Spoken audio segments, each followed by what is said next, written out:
आपसे पूछा जाएगा, आप मोहर लगाओ, मोहर लगेगी, फैसला बताऊंगा 8 बजे।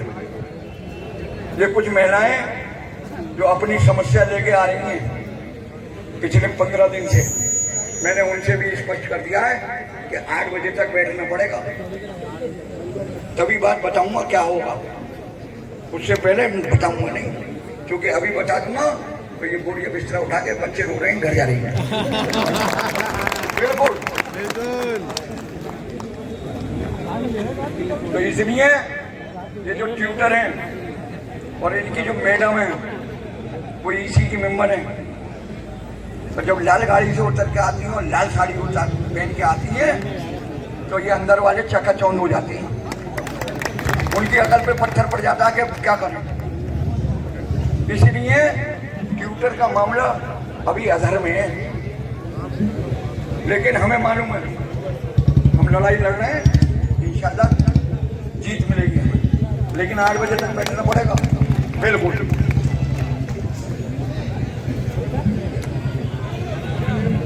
ने कहा चले जेल चले, जेल चले, ये दीवाने कहा चले, ये दीवाने। धरने में हमारी भाभी मिसेज आबिद जैदी भी आ चुकी हैं, आप लोग तालियां बजाकर उनका इस्तकबाल करते हैं। बहरहाल सैयद वसीम अली साहब से मेरी दरख्वास्त है कि वो डाइस पर तशरीफ ले आए और स्वभाव फूल जैसा, इनके लिए शेर पढ़ दूं मैं, स्वभाव फूल जैसा, हौसला गुलदान जैसा है, ये उर्दू है जिसका दिल भी हिंदुस्तान जैसा है। बहुत अच्छी उर्दू बोलते हैं ये और लगातार लगे हुए हैं, और बल्कि ये एक बड़े स्पीकर भी हैं और रोजाना ये मंच भी संभालते हैं।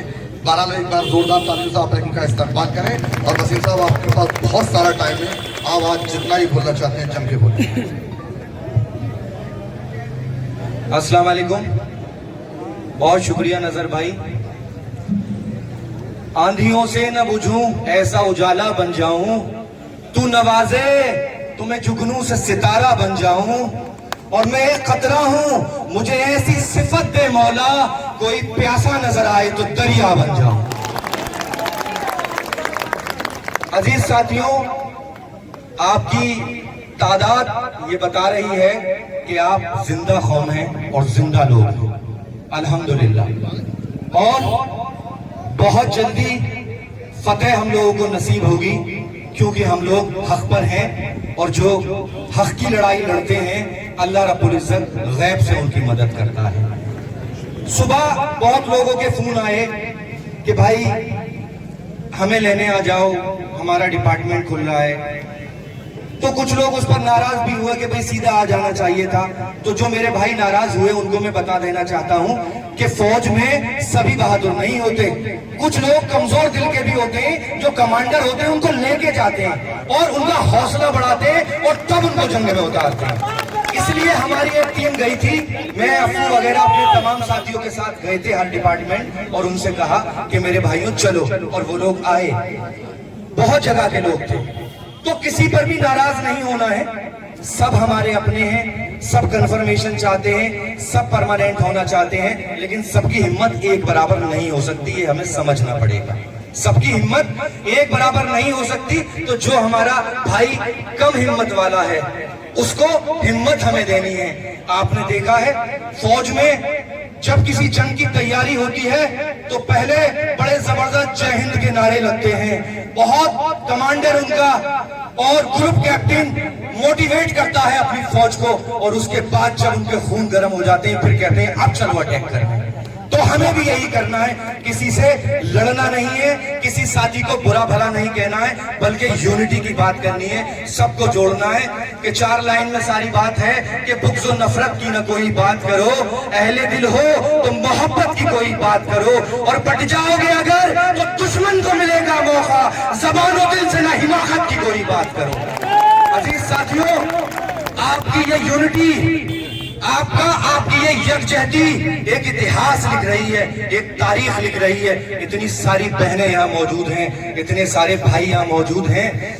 आपकी हिम्मत और आपके जज्बे को सलाम करता हूँ।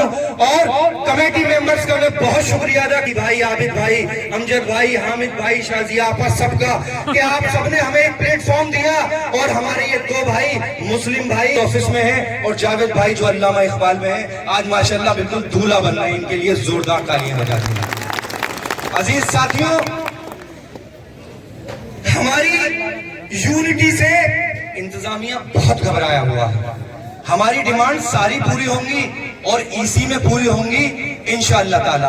आप लोगों को बिल्कुल फिक्र करने की जरूरत नहीं है। एक एक शख्स ये मान ले कि कंफर्मेशन हमारा हक है और वो हक हम इंशाअल्लाह ताला लेकर जाएंगे। असल में आप सब जाग गए, यही बहुत बड़ी बात है, क्योंकि हमारे नॉन टीचिंग जो पिछले 20 साल से 25 साल से जी रहा है, वो दबे कुचले लोगों की तरह जी रहा है। नॉन टीचिंग ये सोचता है कि मेरा कोई हक ही नहीं है, मेरी कोई ताकत ही नहीं है, मेरी कोई पावर ही नहीं है, मेरा कोई हिमायती ही नहीं है। इसलिए हम लोग दबे कुचले लोगों की तरह जीते आए हैं और हमारे आसपास ये माहौल क्रिएट किया गया है। आज हम लोग क्यों परमानेंट नहीं है? 30 साल हो गए, 20 साल हो गए, 10 साल हो गए, 15 साल हो गए, क्योंकि हमारी अथॉरिटी नहीं चाहती थी कि ये परमानेंट हो जाए। अगर परमानेंट हो जाएंगे तो हो सकता है घर की सब्जी लाने से मना कर दे, हो सकता है कि घर पर कीमा पहुंचाने से मना कर दे। इसलिए एक्सटेंशन देते रहो, एडॉक पे चलाते रहो। अगर कुछ कहेंगे तो इनसे कह देंगे एक्सटेंशन नहीं भेजूंगा, अगला तो डर जाएगा। हमारे चारों तरफ माहौल ऐसा क्रिएट किया गया कि हम जहनी तौर पर गुलाम हो जाएं और उसमें ये लोग 20-30 साल सक्सेस भी रहे। मैं एक किस्सा पहले भी सुनाया था, आज दोबारा सुनाता हूं। उस दिन लोग कम थे कि एक शिकारी था, वो जंगल में गया। जंगल में उसने देखा शेर का 1 दिन का बच्चा बैठा हुआ है। उसने सोचा शेर के बच्चे को ले जाता हूं, और वो शेर के बच्चे को अपने घर ले गया। बहुत सारी बकरियां उसके घर पे थी। उसने उन शेर के बच्चों को बकरियों के साथ ही रख दिया। अब धीरे धीरे शेर का बच्चा बड़ा होता गया, लेकिन बकरियों को यह अंदाजा था कि ये हमारे साथ रह रहा है, तो इसे पता नहीं है कि ये शेर है, इसे अपनी ताकत का एहसास नहीं है, तो बकरियां उसको सींग मारती थी। एक दिन ये आया कि धीरे धीरे करके शेर जवान हो गया और बकरियां भी बड़ी हो गई। अब शेर जरा कुछ करे, बकरियां उसे सींग मारे और शेर डरे। शेर कहे यार मैं ही सबसे कमजोर हूं इनमें, इनके तो सींग है, ये तो मुझे मार देंगी और मैं तो बहुत कमजोर हूं। एक दिन जंगल में वो बकरियां चल रही थी, शेर भी उनके साथ चल रहा था बेचारा। वो जहनियत उसकी गुलामी वाली हो चुकी थी, अपनी ताकत का उसे एहसास नहीं था। इत्तेफाक से एक असली शेर आ गया जंगल का, और वो जो आके दहाड़ा है तो सारी बकरियां भाग गई। जब सारी बकरियां भागी तो ये शेर भी भागने लगा। तो शेर ने देखा कि यार ये तो मेरा भाई है, शेर है, ये क्यों भाग रहा है। उसने भाग के उस शेर को पकड़ा और कहा कि तू तो शेर है, बकरियां भागती है मेरे दहाड़ने पे, समझ में आता है, लेकिन तू क्यों भाग रहा है। तो उसने कहा मैं शेर नहीं हूं, मैं तो बहुत कमजोर बकरी हूं, मेरे तो सींग भी नहीं है, आप मेहरबानी करके मुझे छोड़ दें। वो जंगल का जो शेर था वो समझ गया कि मेरे भाई को अपनी ताकत का एहसास नहीं है, इसे ऐसे माहौल में पाला गया है, इसके चारों तरफ ऐसा माहौल क्रिएट किया गया है कि ये अपनी ताकत को भूल गया है और कमजोर बकरी बन के रह गया है। तो उसने जंगल के शेर ने कहा कि चल ठीक है तेरी बात मानता हूं, मेरे साथ आ जा तालाब तक ले गया और उसने कहा मुझे गौर से देख, जंगल के शेर ने, और फिर अपने आप को पानी में देख। जब उसने जो पालतू शेर था उसने उसको देखा, फिर पानी में अपनी सूरत देखी, तो उसने कहा हाँ यार मैं भी तो शेर हूँ। फिर उस जंगल के शेर ने कहा कि अब तुझे पता चल गया तू शेर है, तूने मेरी ताकत देखी, मेरी एक दहाड़ पे सारी बकरियां भाग गई, अब तू जा घर पे और उन बकरियों के बीच दहाड़ना जो बकरियां तुझे सींग मारती थी, फिर उनका हाल देखना। शेर में कॉन्फिडेंस आ गया और वो पहुंचा उन बकरियों के बीच, और बकरियों के बीच पहुंच के जो पालतू शेर दहाड़ा है तो सारी बकरियां इधर उधर भागी, क्योंकि बकरियों को पता चल गया कि आज शेर को अपनी ताकत का एहसास हो गया है, ये चीर देगा, फाड़ देगा। इसी तरह से जिस दिन तुम नॉन टीचिंगे कि लोग जो बकरियां बने हुए हो शेर बन के दहाड़ोगे, तो ये इंतजामिया की बकरियां अपनी कुर्सियां छोड़ के भाग जाएंगी इंशाअल्लाह। मेरे अजीज साथियों, अपनी ताकत का एहसास करो। देखो जाके मेडिकल कॉलेज में एक टेस्ट करने वाला कोई नहीं है, एक रिपोर्ट देने वाला कोई नहीं है, ताला खोलने वाला कोई नहीं है, पानी पिलाने वाला कोई नहीं है, एक लेटर टाइप करने वाला कोई नहीं है। हॉल्स में जाके देखो, नाश्ता बनाने वाला और खाने बनाने वाला कोई नहीं है। इंतजामिया परेशान है कि अगर ये स्ट्राइक 24 घंटे और बढ़ गई तो क्या होगा। आज तो कैटर से इंतजाम करा दिया, आज तो कैटर से इंतजाम करा दिया, कल क्या होगा। मेरे हॉल के साथियों, तुम तो अपने आप को बड़ा कमजोर समझते आए हो आज तक, आज अपनी ताकत देख ली होगी। त्राही त्राही कर रहे हैं हमारे शेखुल जामिया भी। गुजारिश करने आए थे रात को प्रॉक्टर साहब कि मेहरबानी करके 4-5 स्टाफ तो छोड़ दीजिए हॉल के लिए ताकि बच्चों को खाना मिल जाए। ये आपकी ताकत है मेरे हॉल के साथियों, जो आप डरते हो, जरा जरा सी बात पे डरते हो।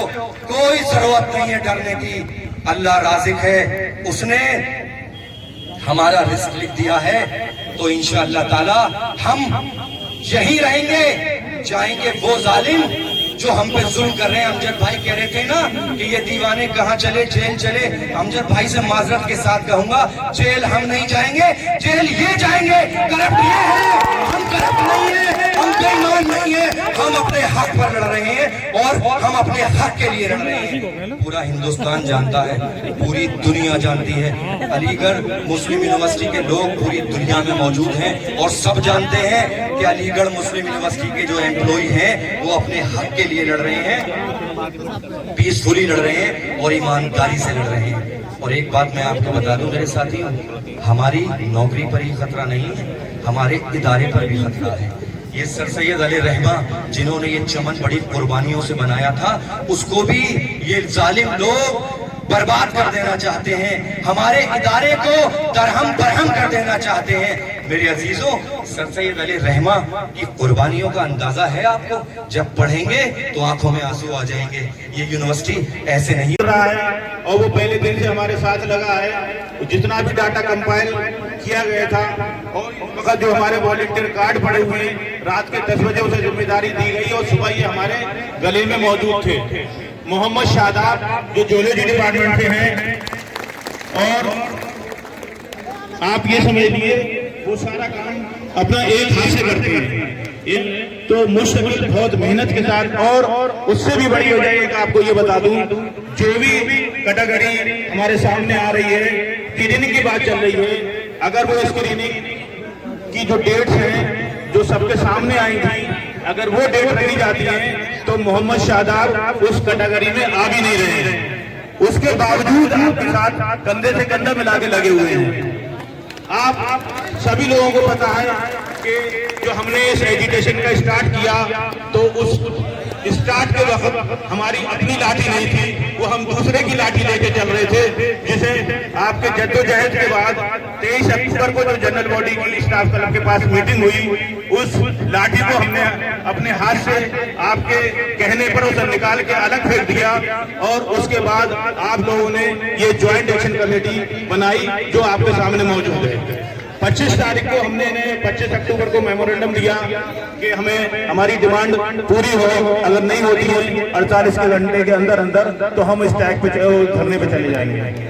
और इन्होंने हमारी कोई डिमांड नहीं मानी, जिसके बाद 28 अक्टूबर से मुस्तकिल ये आपका धरना चल रहा है, जो सुबह 9 बजे से और 5 बजे तक रहता है। मैं उस प्रॉक्टर ऑफिस स्टाफ का भी बहुत शुक्रिया अदा करना चाहता हूं, जो आपके 9 बजे लोग इस धरने पे बैठने आते हैं, उससे पहले वो आपके मंच को सजा देते हैं, यहाँ झाड़ू लगवा देते हैं, तख्त बिछा देते हैं, कुर्सियां बिछा देते हैं। आपके साथ सभी स्टाफ कंधे से कंधा मिला के मुस्तकिल चल रहा है।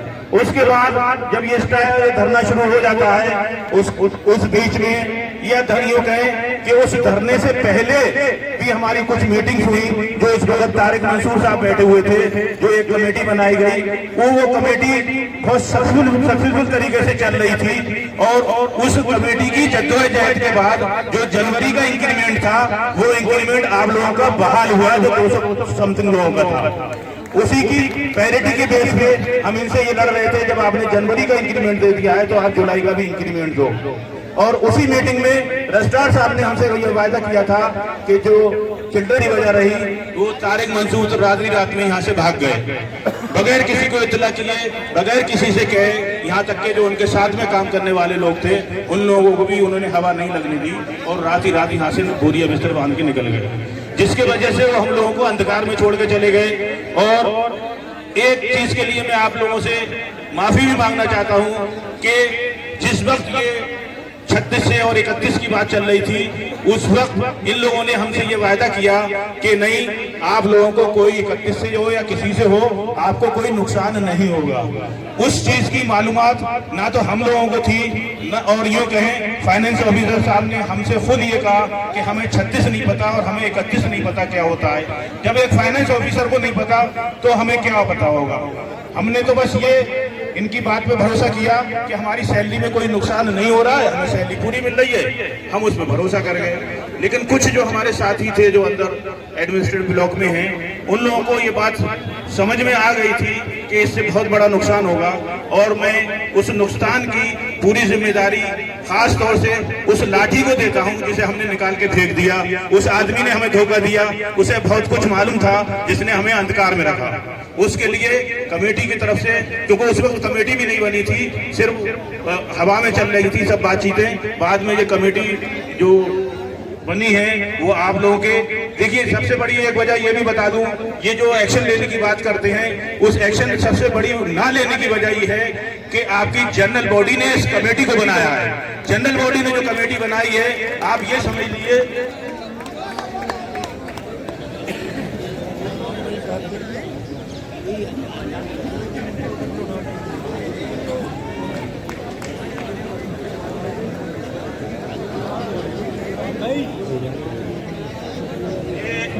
एक जो आपके अमूटा का जनरल सेक्रेटरी का इलेक्शन लड़े थे, ये उनका मैसेज है। उनका कहना ये है, जो मैसेज भेजा है वो मैं पढ़ के बता देता हूँ। टॉयलेट तक में पानी नहीं था, ऐसा पैरालाइज तो पहले कभी नहीं था।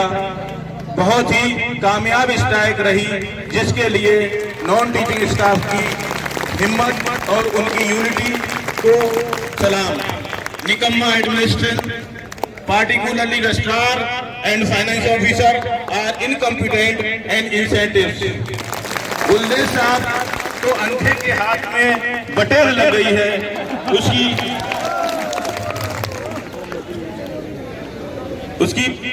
उसकी पगराए घूम रहे हैं। सारे निकम्मे नाकारा इकट्ठे हो गए हैं।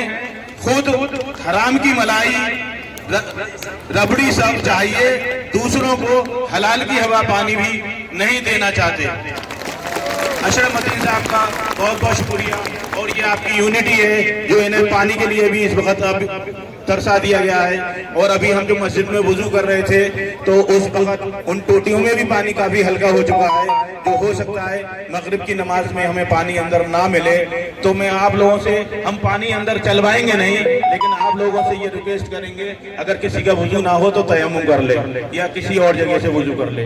क्योंकि जब तक स्ट्राइक है, लाइट पानी कोई भी खत्म होता है या खराब होती है, ना पानी भरा जाएगा ना लाइट सही होगी।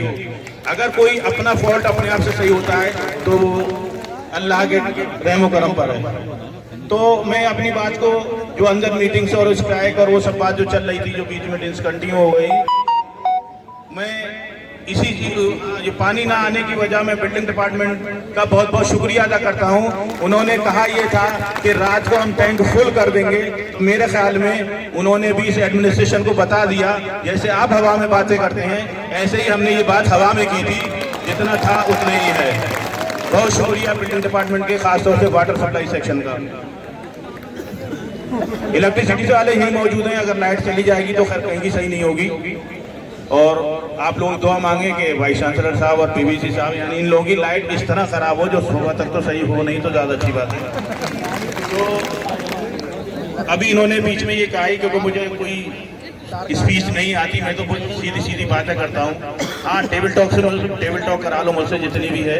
इनकी आंखों में आंखें डाल के बात करूंगा, चाहे कोई भी बैठा हो। और इससे पहले जो बातें की गई थी, और उसका सबको मालूम है किस तरह से बात की गई थी अंदर। जाहिर बात है, हमारे फैसल गांधी साहब तो थोड़ा बहुत ज्यादा गुस्से में आ जाता है, तो कभी कभी जकी साहब को रोकना पड़ जाता है उन्हें। लेकिन ये है कि बातें बखूबी, आप कुछ लोग यहाँ जब हम होते हैं तो वो ये भी कहते हैं कि आपने अंदर ऐसे कहना चाहिए था, आपको वैसे कहना चाहिए था, आपने ये नहीं कहा, आपने वो नहीं कहा। तो मेरे ख्याल में उन लोगों को ये अंदाजा नहीं है, जितनी बातें आप यहाँ कहते हो शायद वो 10% भी नहीं है, जितनी बातें हम उन्हें अंदर सुना के आते हैं और प्रूफ के साथ बता के आते हैं। तो मेरा बस ये कहना यही है, जो आज आपने इत्तेहाद दिखाया है, इस इत्तेहाद को कायम रखिएगा। इंशाअल्लाह 23 तारीख की मीटिंग में हमें पूरी उम्मीद है आपकी इसी जो है वो कुछ ना कुछ आपकी उस मीटिंग से लेके ही उठेगी, खाली हाथ नहीं उठेगी। और 23 तारीख की मीटिंग में जिस वक्त हो रही होगी वो टाइम और जगह तो सफीर हाउस है, वो टाइम बता दिया जाएगा, तो इंशाल्लाह वहाँ सभी लोग मौजूद रहें। तो जो भी मीटिंग 11 बजे मीटिंग का टाइम है, इसका मतलब हम लोग यहाँ धरना आपका चल ही रहा होगा। 9 बजे हम धरने पे लोगों को बिठाने के बाद सब लोग सफीद हाउस में पहुंच जाएंगे और आप लोग भी ज्यादा से ज्यादा सब लोग वहीं आ जाएं और उस दिन जनरल बॉडी भी होगी और जो भी डिसीजन आगे का होगा वो डिसीजन लिया जाएगा। मेरा एक मशवरा ये है कि जो आपकी जो 10 डिमांड जो यहाँ पर लगी हुई हैं, इस 10 डिमांड में हमारा इसमें जो डेली वेजर का एक्सटेंशन था जो जून में सितंबर में एक्सपायर